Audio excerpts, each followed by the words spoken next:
Pour parler de culture générale, nous avons eu pas mal de débats à ce sujet, certains enregistrés, certains qui ne le furent pas d'ailleurs.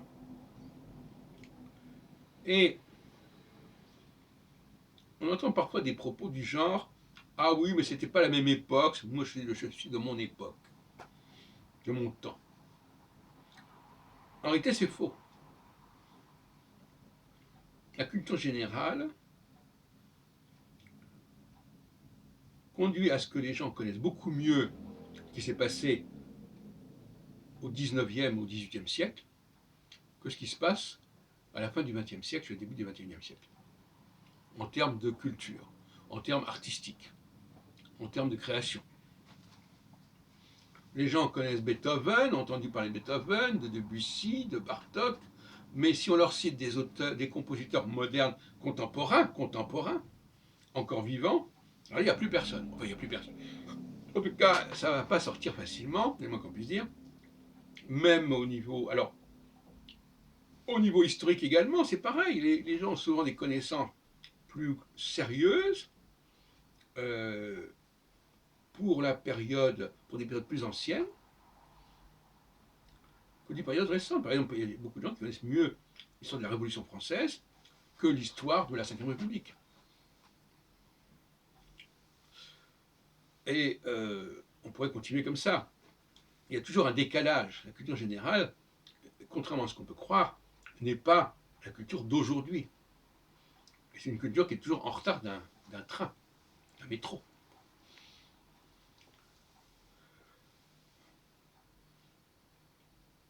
Rares sont les gens qui suivent l'actualité du moment au niveau artistique, sauf pour ce qui concerne la variété et le sport. Donc d'un côté, il y a des choses qu'on connaît de son temps, le sport, la variété, les chansons. De l'autre côté, il y a des choses qui sont beaucoup plus anciennes, qui ont parti d'un bagage général. Et j'ai déjà dit à quel point il était scandaleux que 90% des concerts qui se tiennent à Paris ne concernent que des compositeurs qui se situent entre 1820 et 1920, si on peut dire. Et entre Beethoven et Debussy. Et donc,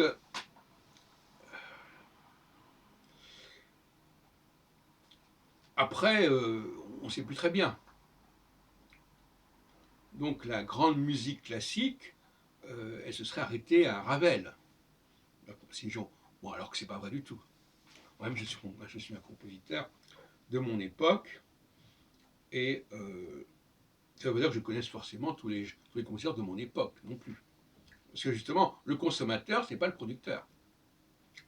Celui qui aime bien écouter ou lire, pas forcément celui qui lit, qui écrit et qui compose. Là aussi, il faudrait faire attention de ne pas confondre les deux niveaux. Un interprète, par exemple, il a un répertoire considérable. Un compositeur, normalement, il doit connaître essentiellement sa propre œuvre. Donc il sera beaucoup moins cultivé, le compositeur sera beaucoup moins cultivé que l'interprète, qui lui a souvent plus une dizaine, une quinzaine de compositeurs sous la main, je peux le dire. Donc oui, il y a aussi des paradoxes de ce genre.